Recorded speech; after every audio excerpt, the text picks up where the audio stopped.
있습니다. 지난주에는 우리가 그 야이로의 그 믿음에 대해서 잠깐 살펴보았지 않습니까? 근데 이 야이로의 딸의 그 사건과 혈류증 여인의 사건이 이제 서로가 이제 연결되는 부분이라서 지난주에는 야이로를 중심으로 해서 살펴보았고, 오늘은 혈류증에 걸린 한 여인의 그 믿음을 통하여서 저와 여러분들이 또 은혜받고 도전받기를 원합니다.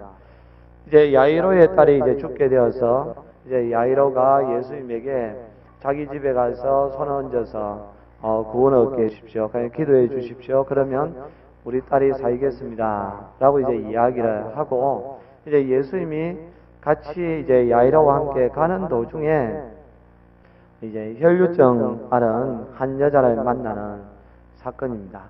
그 야이로의 입장에서는 정말 이 여자가 너무나 미워 보였죠.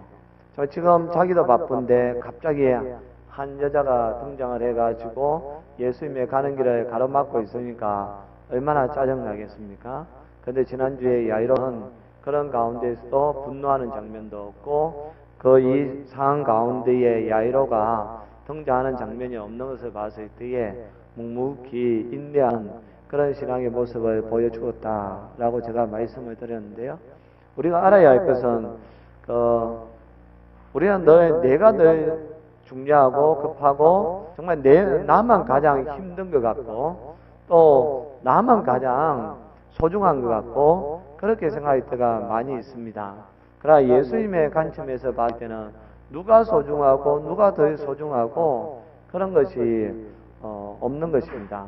예수님은 모든 사람이 다 소중한 사람이고, 예수님에게는 이렇게 병든 사람이나 저렇게 병든 사람이나 다 귀한 사람이고 또 구원받아야 할 사람이라는 것을 우리가 기억하고, 우리 자신도 가끔 내가 답답한 일이 있고 또 내가 어려움을 당한 일도 있지만 동시에 다른 사람의 아픔을 돌아볼 수 있는 그런 믿음의 사람이 되었으면 좋겠는데요.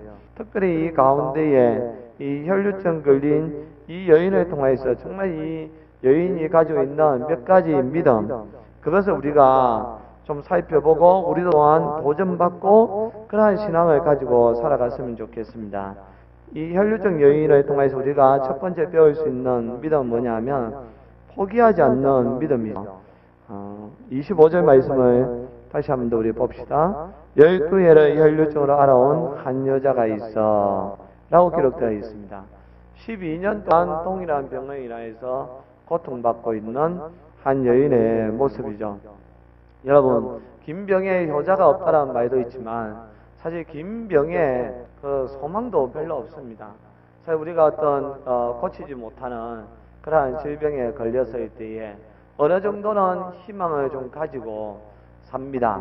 1년, 2년, 3년 정도는 자기 자신이 희망을 가지고 또 어떻게든지 또 그 병을 고쳐보려고 애를 쓰지만 시간이 4년, 5년 그렇게 지나고 나면 자기 자신도 이제 자기 병에 대해서 포기하는 그러한 경향이 많이 있습니다. 그런데 이 혈류증 여인은 동일한 그 병에 몇 년 동안 걸리고 있었는가 하면 12년 동안 걸리고 있었다는 것이죠. 시간적으로 봤을 때 12년이라는 것은 상당히 긴 시간입니다. 그럼에도 불구하고 이 여인은 어떻게든지 자기 병을 고쳐보겠다라는 그러한 믿음을 가지고 있었다는 거죠. 그리고 언젠가는 어떤 방법을 통해서라도 자기 병이 고침받을 거라는 그러한 소망을 가지고 있었다는 것을 볼 수가 있습니다. 시간적으로 이렇게 길게 있었을 뿐만 아니라 동시에 또 이 여인은 26절에 보니까 많은 의사에게 많은 괴로움을 받았고 가진 것도 다 허비하였을 때 아무 허염이 없고 도리어 더 중하였던 차이라고 되어 있거든요. 그러면 재산이 다 날아갔습니다. 돈이 있으면 또 우리가 어느 정도 계속해서 도전해 볼 수가 있는데 사실 돈이 하나도 없으면 또 사람은 누구나 다 포기하게 되는 것이죠. 어제도 보니까 늘 우리가 그 듣는 뉴스 중에 너무 마음 아픈 게 그런 거잖아요. 일가족이 함께 자살했다. 연탄불을 피워놓고 자살했다는 그런 이야기를 들었을 때에 사실 대부분 그 원인이 뭐냐면 그거거든요. 이 돈의 문제지 않습니까? 너무 이 부채가 많아가지고 갚을 능력이 안 되고 더 이상 소득이 나올 때는 없고 이 빚은 너무나 많으니까 결국은 그냥 가족과 함께 이제 죽는 그런 경우, 또 그런 것이 아니라 긴 병에 있으면 또 스스로 목숨을 포기하는 경우도 많이 있죠. 엊그제도 뭐 한강인가 어딘가 뭐 어머니하고 딸이 같이 묶어가지고 뛰어내려서 투신했잖아요. 그 원인이 뭐냐 하니까 할머님도 어머님도 아프고 또 자기 자신도 우울증에 걸려 있으니까 결국은 두 사람이 이제 자살을 선택하게 되는 것이죠. 우리가 어떤 병에 오래 걸려 있고 또 가진 것이 없으면 누구나 다 소망을 버릴 때가 있습니다. 희망의 끈을 포기할 때가 있다는 것이죠. 그럼에도 불구하고 이 여인은 절대로 포기하지 않는 것을 볼 수가 있다는 것입니다. 그리고 특별히 이 여인이 이렇게 예수님에게 찾아오는 이 포기하지 않는 신앙 가운데에 특별히 우리가 또 생각해야 될 것은 혈류증이라는 그 병인데요. 그 병은 그 당시에 있어서 부정한 그러한 질병에 속했습니다. 부정하다는 것은 그 공동체 속에 들어올 수가 없다는 거예요. 이 여인 자체도 부정했지만 이 여인이 만지는 사람과 그리고 물건도 부정해집니다. 그걸 알고 있으니까 이 여인을 보는 순간 사람들이 어떻게 되겠어요? 다 도망가겠죠. 그리고 어떤 사람은 돌을 들어서 던질 수도 있고 침을 뱉을 수도 있고 그리고 막 쌍욕을 할 수도 있고 완전히 그냥 무시를 했지 않겠습니까? 단순히 그냥 이 여인 자체가 질병으로 인해서 고통받는 것뿐만 아니라 그 레위기 법전에 보면 이렇게 혈류증에 걸린 이 여인 같은 경우에는 그냥 그 사람이 만지는 사람도 부정해지는 거예요. 그리고 물건도 부정해지니까 도저히 공동체 생활을 할 수가 없게 된다는 겁니다. 그리고 또 상당히 수치스러운 거죠. 부끄럽다는 겁니다. 특별히 다른 병이 아니라 이제 여성들이 한 달에 한 번 이제 월경은 이제 규칙적으로 그렇게 해야 그게 정상인데 이 여인 같은 경우에는 그것이 이제 불규칙적으로 계속적으로 나오는 게 혈류증이잖아요. 그게 얼마나 다른 사람들에게 그렇게 비치니까 참 부끄럽고 수치스럽고 그렇게 되겠어요. 또 더군다나 이 하혈을 하는 그 피는 깨끗한 피가 아닙니다. 죽은 피다 보니까 그게 어느 순간 냄새가 나는 경우도 있거든요. 그러면 그런 냄새가 그 여인에게서 났을 때에 주위에 있는 사람들이 그 입이 생각만 해도 이런 상상이 되잖아요. 표정들이 어떤 표정인지. 그러니까 이 여인의 입장에서는 사람들에게 차마 다가갈 수 없는 그런 상황 속에 있는 경우죠. 그럼에도 불구하고 이 여인은 포기하지 않습니다. 예수님이 왔다라는 그 소문, 27절에 예수의 소문을 듣고 무리 가운데에 끼어들었다라고 되어 있습니다. 그래서 소문 그 하나만을 듣고도 희망을 가지는 여인이라는 것을 볼 수가 있는 것이죠. 여러분, 우리가 신앙생활에서 지난주도 우리가 야이로에 관해서 우리가 인내에 대해 살펴보았지만 예수님이 또 하나님이 저와 여러분들에게 신앙의 덕목 가운데에 가장 크게 생각하는 것 중에 하나가 인내입니다. 욥의 인내를 너희가 들었거니와 라는 말씀을 하고 있는데요. 기도할 때에도 인내가 필요한 거죠. 우리가 어떤 시험을 당할 때에도 인내가 필요한 겁니다. 그 인내 속에는 단순히 견디는 게 아니에요. 그냥 뭐 맷집이 좋아서 하는 것은 그거는 인내가 아닙니다. 그거는 그냥 견디는 것 뿐이죠. 어쩔 수 없이 그냥 견디는 겁니다. 인내는 그게 아니라 소망이 들어가 있는 것이 인내입니다. 우리가 신앙생활에서 인내하라고 했을 때에 단순히 그냥 견디는 것이 아니라 하나님이 이런 고난 가운데에서 이런 어려움 가운데에서도 반드시 선한 일을 행하여 주실 것이다. 나를 이러한 위기 가운데 고난 가운데에서 하나님께서 나를 구해 주실 거라는 하나님에 대한 신뢰, 하나님에 대한 소망을 가지고서 견디는 게 인내라는 거죠. 지금 이 혈류증 걸린 이 여인의 모습을 가만히 살펴보면 그것을 알 수가 있습니다. 그러니까 예수님에 대한 그 소문을 듣고서 즉시 달려오는 이 여인의 모습을 봤을 때에 끊임없이 소문을 가지고 있었던 그런 여인이라는 것을 알 수가 있는 것이죠. 혈류증 걸린 여인이 이 여인 하나밖에 없었겠어요? 그 당시에? 꼭 그렇지는 않았을 거예요. 또 이외에 여러 가지 질병에 걸린 사람들이 이 여인 하나밖에 없었겠습니까? 많이 있었죠. 그렇지만 어떤 사람들이 이미 포기하고 그냥 자기 자신이 그냥 다 내려놓고 그냥 이대로 살다가 마치겠다고 하는 사람들이 많이 있을 거예요. 왜냐하면 지금 이 시대도 똑같거든요. 아까 이야기한 것처럼 똑같은 상황이지만 어떤 사람들은 포기하고 그렇게 삶을 마감한다든지 아니면 될 대로 되라는 식으로 살아간다든지 하는 사람이 있고, 어떤 사람은 그래도 이 가운데 우리가 열심히 일하면 그래도 우리가 좀 더 한 번 더 우리가 노력하면 될 거야 라고 끊임없이 도전하는 사람들이 있거든요. 이 시대에도 예수님 당시에도 이 혈류증 여인만 있었기 때문에 그런 것이 아니라 이런 사람들이 많이 있었음에도 불구하고 특별히 이 여인이 특별한 이유는 뭐냐 하면 그런 가운데서도 소망을 가지고 나아왔다는 겁니다. 포기하지 않고 우리 주님에게로 나아왔기 때문에 이 여인에게 놀라운 기적이 일어날 수가 있게 되었다는 것이죠. 그리고 두 번째, 이 여인을 통해서 우리가 배울 수 있는 신앙은 작은 것에 대한 믿음이 있었습니다. 우리 27절과 28절 한번 보시기 바랍니다. 예수의 소문을 듣고 무리 가운데 끼어 뒤로 와서 그의 옷에 손을 대니 이는 내가 그의 옷에만 손을 대어도 구원을 받으리라 생각함이러라. 자, 이 여인은 어떤 믿음을 가져왔습니까? 그의 옷에 손을 대니, 그리고 28절에 내가 그의 옷에만 손을 대어도 구원을 받으리라. 다른 성경에는 보면 옷가를 만졌다, 그의 옷 끝을 만졌다라고 표현되어 있습니다.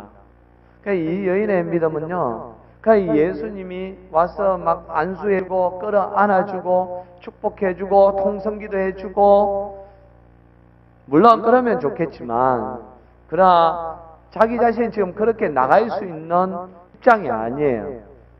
앞에서 말씀드린 것처럼 이미 사회적으로 버림받은 여인이기 때문에 그렇게 자기를 드러내놓고 얼마나 입장이 아닌 겁니다. 감히 그 안수해 주십시오 라고 말을 할 수가 없어요. 만약 그 말을 하는 순간에 사람들이 어떻게 하겠습니까? 이 여인이 혈류증 걸린 여인인 것을 알고 도망을 간다든지 아니면 그냥 다 같이 돌멩이를 들어가지고 집어 던져서 죽여버리겠죠. 자기가 그렇게 드러내놓고 갈 수 있는 입장이 아니라는 거예요. 그러면 어떤 사람들은 아예 갈 수가 없다라고 생각하니까 포기하는 경우가 많아요. 우리가 좀 더 쉽게 가야 된다라고 사람들은 생각을 하는 경우가 많죠. 그런데 이 여인은 어떤 믿음을 가졌어요? 몰래지만, 남들 몰래 예수님의 옷을 만지지만 그래도 그 옷만 만져도 내가 구원을 받을 수 있겠다라는 그런 믿음을 가지고 있었다는 거예요. 아주 작은 것이지만 그래도 거기에 대해서 내가 확신을 가지고 나아간다라면 예수님께서 나를 고쳐주실 거야, 나를 통해서 놀라운 일을 행하여 주실 거라는 그런 믿음을 가지고 있다는 사실입니다. 여러분, 우리가 가끔 신앙생활 할 때에 큰 것에 대한 환상을 많이 가지고 있습니다. 예를 들면 이런 것이죠. 가끔 그래요. 지금도 더 이제 그 형제를 보면서 기도하고 있는 게 뭐냐면, 그 형제가 하는 말은 늘 그거예요. 목사님, 지금은 제가 너무 바쁩니다. 그러나 시간이 제가 꼭 나면, 여유가 생기면 정말 그때 가서 열심히 하겠습니다 라고 이야기를 합니다. 또 어떤 사람은 그렇게 이야기해요. 목사님, 지금 제가 가진 것이 별로 없지만 그러나 제가 여유가 되면 반드시 제가 하나님 앞에 헌금도 바르게 하고 또 열심히 섬기겠습니다. 그런 이야기를 합니다. 직분 또 마찬가지죠. 제가 시간이 없고 뭐 이런 상황 때문에 지금은 못하지만 제가 다음에 어떤 여유가 되면 제가 열심히 하겠습니다. 그런 말씀을 하시는 분을 참 많이 만났습니다. 여러분, 그러면 좋죠. 그러나 우리 주님이 원하시는 것은 그게 아니라는 겁니다. 내가 남는 시간이 1분밖에 없다 할지라도 주님, 제가 정말 주님 앞에 드릴 수 있는 시간은 1분밖에 되지 않습니다. 그러나 이 1분의 시간에 정말 주님을 향한 저의 모든 것을 담아서 드리겠습니다. 라고 할 때에 거기에 믿음의 역사가 일어난다는 거예요. 그게 하나가 1분이 되고 2분이 되고 3분이 되고 1시간이 되고 100분이 되어서 주님을 섬길 수가 있게 되는 것이지, 처음부터 100분을 만들어가지고 100분 동안 섬기겠다라고 하는 것은 그는 자기 자신에 대한 확신이죠. 주님에 대한 확신이 아니라는 겁니다. 우리가 주님에 대한 확신을 가지고 있고 주님에 대한 믿음을 가지고 있다면 내가 가진 것이 무엇이든지 내가 남는 시간이 무엇이든지 아주 그 작은 것이라도 거기에 내가 온전한 믿음을 가지고 드리는 거예요. 여러분, 성경 속에도 대표적인 사건이 있잖아요. 오병이어의 기적이 그렇게 일어난 거 아니겠습니까? 베세다 들판에서 많은 사람들이 예수님 말씀을 듣기 위하여서 몰려왔습니다. 몇 날 며칠을 그렇게 말씀을 듣다 보니까 배가 많이 고프잖아요. 밥 먹을 시간이 된 거예요. 근데 먹을 게 없는 거예요. 그래서 예수님은 제자들에게 가서 너희가 먹을 것을 주라고 하니까 제자들은 아니 이 많은 사람들을 먹이기 위해서는 200데나리온의 돈이 필요한데 우리가 가진 것이 없습니다. 라고 해서 이때에 이제 소년 하나가 오병이어 보리떡 5개와 물고기 2마리를 가져왔잖아요. 여러분, 우리가 잘 생각해야 될 게 뭐냐면 그 수천 명의 사람들이 모여 있는데 솔직하게 이야기해서 그 소년만 정말 보리떡 5개하고 물고기 2마리만 가져왔을까요? 그럼 나머지 모든 사람들은 정말 호주머니 다 뒤져봤을 때 돈이라든지 먹을 게 하나도 없었겠습니까?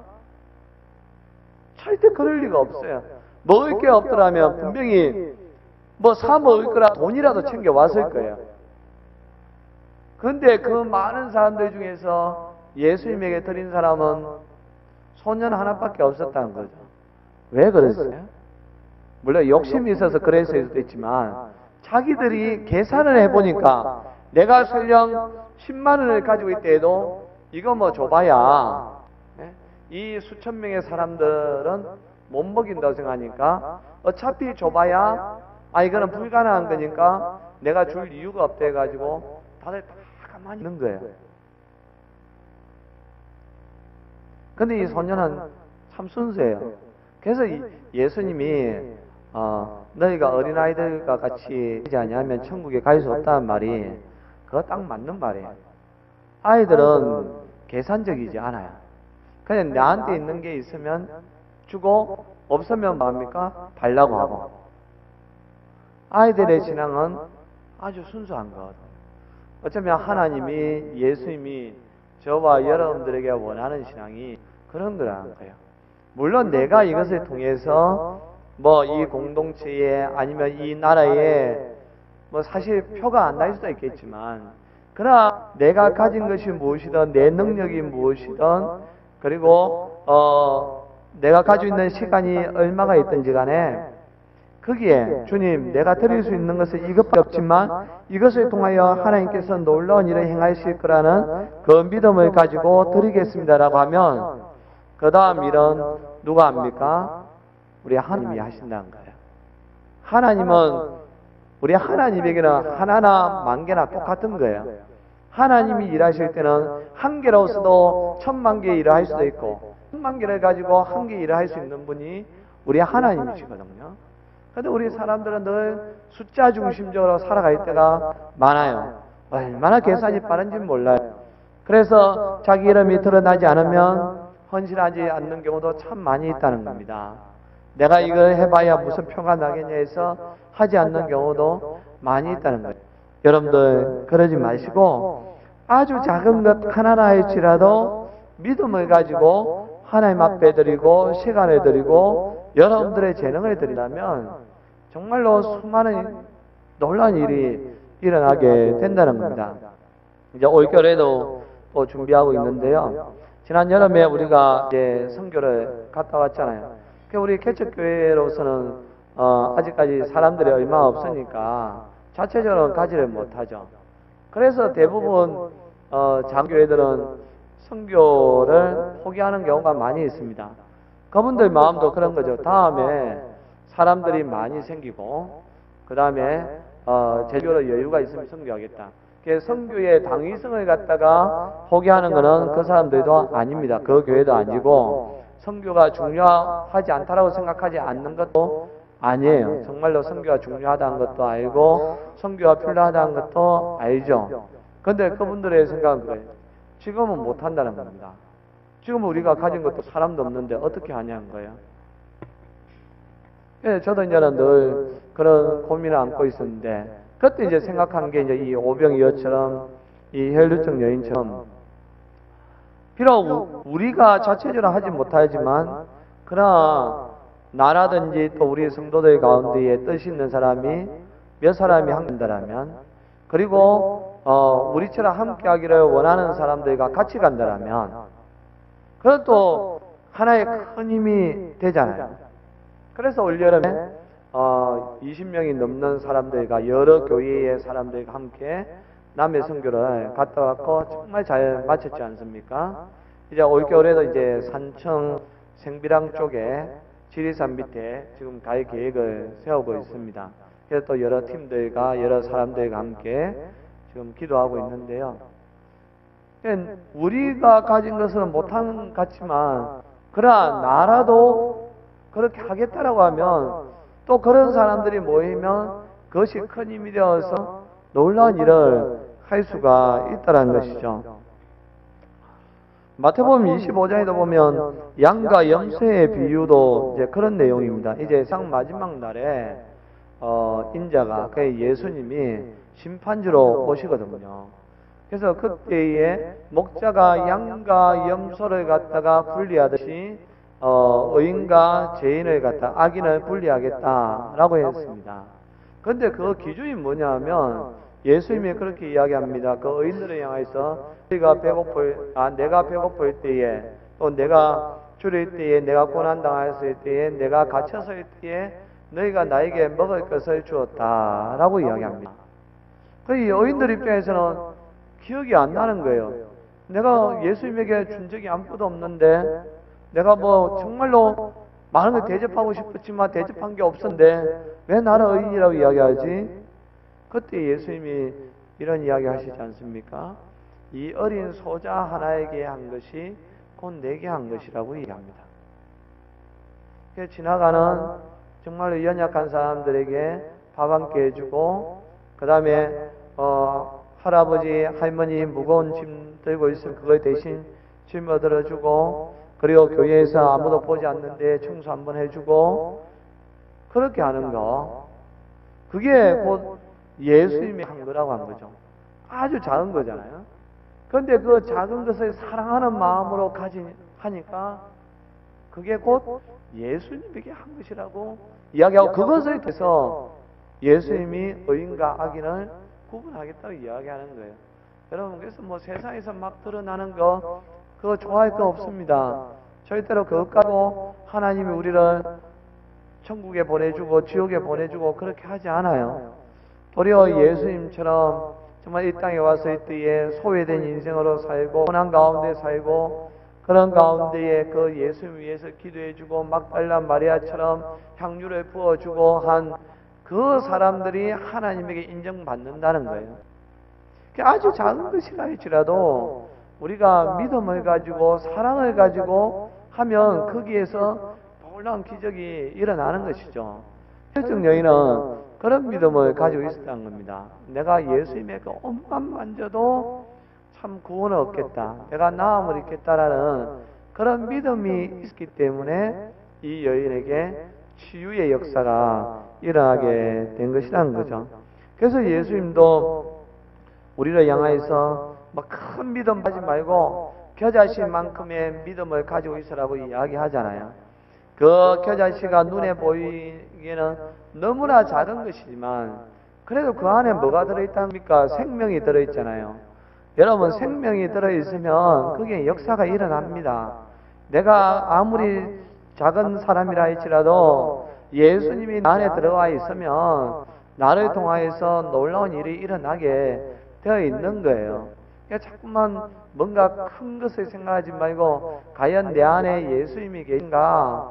예수님에 대한 믿음이 있는가? 그걸 살펴보고 예수님에 대한 생명, 예수님에 대한 그 믿음을 가지고 있으면 하나님이 또 저와 여러분들을 통하여서 놀라운 일을 행하실 줄로 믿습니다. 그리고 세 번째는 이 여인을 통해서 우리가 본받아야 하는 신앙은 고백하는 믿음이라죠. 33절을 보시기 바랍니다. 여자가 자기에게 이루어진 일을 알고 두려워하여 떨며 와서 그 앞에 엎드려 모든 사실을 여쭈니. 아멘. 예수님이 자기에서 능력이 나간 줄 아시고 이제 누가 내 옷에 손을 대었느냐라고 한 자기 옷을 만진 사람을 찾습니다. 어떻게 보면 예수님도 참 그냥 가실 수도 있겠죠. 제자들 말 따라. 뭐 이 많은 사람 중에서 그거잖아요. 사실 예수님의 몸에 손댄 사람이 이 여인 하나밖에 없겠습니까? 다른 사람들 무리들이죠. 정상적인 사람들도 막 가다 보면 만지잖아요. 지금 특히 대선이니까 대선거 후보가 막 따라가면 옆에 경호원도 따라가고 측근들도 따라가고 또 구경하러 많은 사람들이 막 모이다 보니까 뭐 우리 박근혜 후보 손잡으려고 문재인 후보 손잡으려고 막 하는 거죠. 사실 그러면 박근혜 후보나 문재인 후보는 그냥 손만 잡을 뿐이지 사실 자기의 손 누가 잡았는지 기억도 못해요. 그냥 잡아주는 거지. 어떻게 그걸 기억할 수가 있겠어요? 그게 딱 지금 그런 상황이란 거예요. 이 사람 저 사람 이제 예수님을 막 둘러싸면서 예수님 한번 만져보려고 사람들이 얼마나 많겠어요. 그래서 제자들이 이 많은 사람들 중에서 누가 만졌는지 어떻게 알겠습니까? 그런데 예수님은 기어이 또 그 여인을 찾습니다. 정말 야이로 지금 마음이 얼마나 급박하게 해서 지금 자기 딸은 죽어가고 있는데 그냥 가면 되는데 예수님이 기어이 누가 내 옷에 손을 대었느냐, 내 힘이 빠져나가는 것을 보았다, 내 능력이 나가는 것을 보았다라고 그렇게 막 이야기하고 있는 거죠. 왜 그랬을까요? 예수님은 사실 자기 드러내기 위해서 그런 것이 아니에요. 한 명, 이 사람도 내가 봐라 고쳐 주었지 않냐? 그게 아니에요. 바른 신앙에 대해서 가르쳐 주기 위해서요. 결국은 이 여인이 예수님에게 나오지 않습니까? 자기의 이루어진 일을 알고 두려워하며 떨며 그 앞에 엎드려 모든 사실을 여쭈니. 다 고백했다라 했잖아요. 여러분 그것을 이야기했다는 건 뭡니까? 자기의 과거가 다 드러난다는 거예요. 이런 여인들은 대부분 다 숨어 다닙니다. 자기가 남들에게 드러나는 것을 별로 좋아하지 않아요. 여러분 간혹 그런 경우가 많이 있어요. 참 마음 아픈 게 뭐냐 하면 저도 옛날에 청년부 사역할 때 그 청년이 자기가 너무 그 가정적으로 어려운 일을 당하니까 자기 가정사를 갖다가 저에게 다 이야기를 해요. 아버지에게 학대 당했던 거, 부모님이 이혼했던 거, 이제 막 그 이야기를 할 때에는 막 눈물을 막 흘리면서 이야기를 합니다. 이제 위로받고 싶다는 거죠. 그래서 이제 위로해주고 이제 기도를 해줍니다. 그러면 고맙다고 가는 거예요. 근데 어느 순간부터 그 아이가 보이질 않아요. 전화를 해도 안 받아요. 여러분 왜 그럴까요? 그 순간은 자기에게 자기가 위로를 받지만 또 시간이 지나면서 또 그런 생각이 드는 거예요. 목사님이 내가 숨기고 싶은 과거를 목사님이 다 알아버렸다는 거예요. 분명히 목사님도 사람이기 때문에 아마 또 다른 사람에게 나에서 이야기를 할 거야. 거기에 대한 두려움이 찾아오는 거예요. 그래서 이제 처음부터 아예 이제 말을 하지 않든지 아니면 이제 그게 드러난 순간 그 공동체에는 그때부터는 사람들은 정상적으로 봐도 자기가 정상적으로 생각을 안 해요. 저 사람, 옛날에 저 사람이 나를 바라볼 때 저렇게 안 바라보는데 오늘따라 좀 바라보는 눈빛이 이상하다 싶으면, 아, 목사님에게서 나에 관한 이야기를 들었나? 그래서 저렇게 바라보는 거 아닐까? 저 사람도 이상해. 저 사람도 이상한 것 같아. 아, 사람들이 알고 있구나. 그래서 이제는 아예 안 나오는 경우가 많아요. 또 귀신 들린 사람들도 그런 게 종종 있어요. 교회 와서 고침을 받았잖아요. 그러면 그 교회에서 더 열심히 신앙생활을 해야 되는데 자기가 이제 귀신 들렸다는 가그가 있으니까 또 옆에 이제 이 쫑알쫑알 되는 또 교인들이 간혹 있거든요. 아, 저 사람 옛날에 가그에 그랬던 사람이래. 막 그러면 그게 얼마나 신경 쓰입니까? 그래서 또 자기가 편안하게 신앙생활을 하기 위해서 자기의 가그를 모르는 다른 곳으로 가는 경우가 있거든요. 저는 이 여인이 왜 자기를 처음부터 다 드러내지 않았는가 충분히 이해가 돼요. 그걸 아까 혈류증 얼마나 그 부끄럽고 아까 이야기한 수치스러운 그런 질병입니까? 그러니까 자기의 가그가 드러나는 것이 싫겠죠. 그냥 고침 받았으니까 이제는 룰랄라 하면서 다른 동네 가서 이제 살면 되겠구나. 그러면 되는데 예수님이 자꾸 찾는 거예요. 근데 예수님이 왜 찾았느냐? 결국 예수님이 원하는 진짜 신앙은 고백하는 신앙입니다. 정말 자기의 과거를 우리가 숨길 이유가 없어요. 내가 과거에 이랬던 사람이라는 거, 그런데 예수님을 통하여서 내가 이렇게 변했다는 거, 그게 뭐냐? 간증이거든요. 내가 과거에 이런 사람이었습니다. 바울이 대표적인 인물이잖아요. 나는 과거에 폭행자요, 핍박자였고, 그리고 예수님을 믿는 사람을 죽이는 사람이었습니다. 그런데 내가 예수님을 만나고 난 다음부터는 내가 알고 있는 모든 지식을 다 배설물로 여기고 오직 주님만을 위하여서 제가 살기로 작정하였습니다. 자기의 과거를 부정하는 것은 결코 신앙이 아니라는 겁니다. 그걸 받아들이는 거예요. 내가 실수한 거, 잘못한 것도 그래요, 맞습니다. 가서에 제가 그런 사람이었어요. 그런데 예수님을 만남으로 말미암아 이제는 이렇게 변했습니다. 이제 그리스도 안에서 이제는 나는 새 사람이 되었습니다. 라고 고백하는 거, 이게 바른 신앙이라는 겁니다. 그래서 그 바른 신앙을 가르쳐 주기 위하여서 이 여인을 찾은 것이고, 또 이 여인은 결국은 더 이상 자기가 숨길 수 없다는 것을 알고 그 앞에 나와서 고백한 것이죠. 그러니까 이제 예수님이 34절에 이야기하잖아요. 딸아, 너의 믿음이 너를 구원하였으니 평안히 가라. 너의 병에서 놓여 건강할지어다.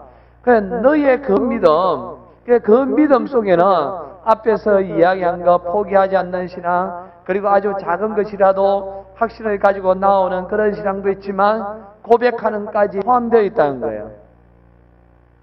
그것까지 다 들어가 있는 것이 진정한 신앙이라는 거죠.